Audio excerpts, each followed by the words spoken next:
आज विक्रम को MKCG medical रे साक्षात करिसेंती वरिष्ठ बीजेडी नेता माने। विक्रम को साक्षात करने सह तांको स्वास्थ्यावस्था पचरी बुझिछंती बीजेडी नेतृवृंद। भृगुबक्सी पात्र बीजेडी मुखपात्र लेनिन महांती जिला बीजेडी कार्यकारी सभापति पूर्ण स्वाईंक सह बहु पूर्वतन विधायक और विधायिका माने आज विक्रम को साक्षात करने सह तांको स्वास्थ्य अवस्था पचरी बुझिछंती। एहासह तांको परिवार लोकंकु साक्षात करी धैर्य रखी एही लढ़ई लढ़िबा पई साहस देइछंती बीजेडी नेता माने। तेबे विक्रम गत 10 दिन मध्यरे दुई थर एडमिट होई डिस्चार्ज हेउछंती, किंतु तांकु उचित चिकित्सा सेवा जोगाई दिया जाउ नाही। पुलिस और एमकेसीजी मेडिकल कर्तृपक्ष कहा चापरे विक्रम को असुस्थ सत्वे मध्य डिस्चार्ज करुछंती बोली प्रश्न करिछंती नेतृवृंद।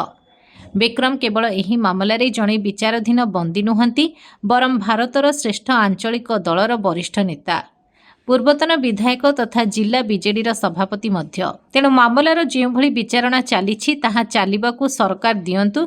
एभଳି जणे नेतांकू मानसिक और स्वास्थ्यगत निर्यातना दिया जाउछि बोली अभियोग करिसेंती वरिष्ठ बीजेडी नेता भृगुबक्सी पात्र।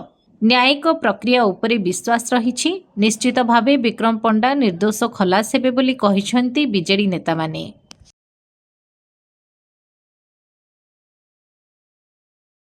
16 तारिख दिन तरबरिया भाव में विक्रम पंडा को हॉस्पिटल रु स्थानांतर कर देथिले जेल। जेतेबेले स्थानांतर करथिले डाक्टर कहिथिले जे विक्रम पंडा ऑपरेशन हवा पई चाहू नांती, ताकू आळ करके ताकू पठै देथिले कारण 17 तारिख दिन तांकर चार्ज फ्रेम हवा पई डेट थिला। जेतेबेले 17 तारिख दिन कोर्ट विक्रम पंडा को भिसी रे डाकिले सेतेबेले जेल अथॉरिटी कहले विक्रम पंडा मेडिकल रे अछंती। कोर्ट विरक्ति प्रकाश करथिले कारण जने मुदाला जेतेबेले जेल मेडिकल रे अछि सेटा कोर्ट को जणाइबा होची कर्तव्य जेल सुपरिटेंडेंट गर। तेणु जेल सुपरिटेंडेंट को तागिद करथिले जे ता विषय रे जणाइबा पई। तापर जेतेबेले 17 तारिख दिन कोनोसी चार्ज फ्रेम हेई पारिला नाही, जेतु से असुस्थ अछंती, डाक्टर भी जानिचंती, जेल अथॉरिटी भी जानिचंती एवं पुलिस एडमिनिस्ट्रेशन मध्ये जानिचंती। तरबरिया भाव तांको जो नहीं जाइथिले पुणी तांको गतकाली आनिक जॉइन करचंती। जणे जदि रोगी तार जदि व्यथा न होतांता ताकू आनिकरी एमाने मेडिकल रे एडमिट करि थांते कि। तेणु विक्रम पंडा कहउचंती सरकार को इंगित रे ए समस्त सरकारी कळ जो माने अछंती से माने तांको जीवन रे मारि देबा पे चेष्टा करूचंती। ता विरुद्ध रे आमे कोर्ट रे एक पिटिशन दायर करछु। कोर्ट को आवेदन करछु जे जेतो बरमपुर एमकेसीजी मेडिकल कॉलेज कोंतु जेल कर्तृपक्ष कोंतु जेतेबेले सरकार चाहूचंती तांको मारिया पई के कहि परिवो। जेतेबेले से सर्जरी होते टेबुल रे तांको मर्डर कर दिया जदि बोली के कहि परिवो। मर्डर भी हो जाई पारंती। तेणु ये कौन डाक्तर ऊपर विश्वास नहीं, तांको एक प्राइवेट हॉस्पिटल को तांको चिकित्सा पाई तांको पठाइबा पई निर्देश दियंतु बोली कोर्ट रे आमे एक आवेदन करछु। ता वर्तमान 2टा बेले तांकर हियरिंग हबो। देखो गत 6 तारिख रु आज हो गला 18 तारिख 12 दिन भितर एटा विक्रम भाई तृतीय थर से मेडिकल को आनी एपर्यंत कौन सी ट्रीटमेंट आरंभ हो नहीं। डॉक्टर सार ये ड्रामा चल प्रथम थर आनिले पूरा मेडिकल बुलेक नहीं गले, द्वितीय थर आनिले जेहेतु कोर्ट कहला बोली पुणी आसिले 4 दिन 5 दिन बुलिले विदाउट डिस्चार्ज रिपोर्ट डिस्चार्ज करदे।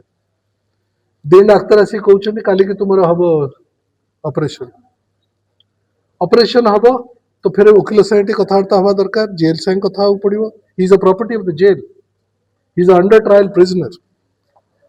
बिना जेल संगे कथबार्ता होकर आणुचंती नेला परे जो भली भाव में व्यवहार करुछंती हॉस्पिटल अथॉरिटीज डाक्तर माने जेल हॉस्पिटल भीतर कौन सी सामंजस्य नहीं। से माने गोटे ट्रिप रे अछंती, ये माने गोटे ट्रिप रे अछंती।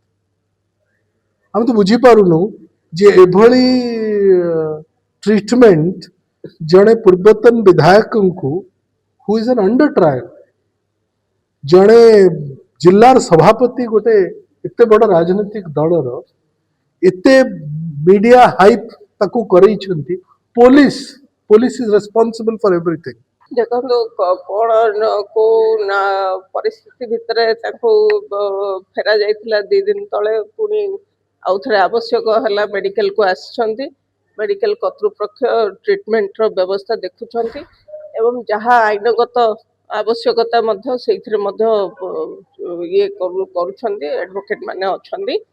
ଏବଂ ତାଙ୍କର ସ୍ୱାସ୍ଥ୍ୟ କେମିତି ଉତ୍ତରୋତ୍ତର ଉନ୍ନତି ହଉ, ତାଙ୍କ ସ୍ୱାସ୍ଥ୍ୟ ଅବସ୍ଥା କେମିତି ସୁଧୁରିବ, ଆମେ ସମସ୍ତେ ପ୍ରଭୁ ଜଗନ୍ନାଥଙ୍କ ପାଖରେ ପ୍ରାର୍ଥନା କରୁଛୁ ଏବଂ ଯାହା ଆବଶ୍ୟକତା ହେଉଛି ଦଳ ତରଫରୁ ମଧ୍ୟ ଉଚିତ ପଦକ୍ଷେପ ନିଆଯାଉଛି। ନିଶ୍ଚିତ ଭାବରେ ସେ ପୁଣି ସୁସ୍ଥ ହେଇକରି ଏବଂ ଏଇ କେସ୍ରୁ ନିଶ୍ଚିତ ଭାବରେ ବାହାରକୁ ଆସିବେ ଏବଂ ଆମେ ଆଶା କରୁଛୁ ତାଙ୍କର ସ୍ୱାସ୍ଥ୍ୟ କେମିତି ଭଲ ହଉ, ଆଉ ଯାହା ଆବଶ୍ୟକ ମେଡିକାଲ କ୍ଷେତ୍ରରେ ଯାହା ଆବଶ୍ୟକ ଅଛି ଡାକ୍ତରମାନେ ନିଶ୍ଚିତ ଭାବରେ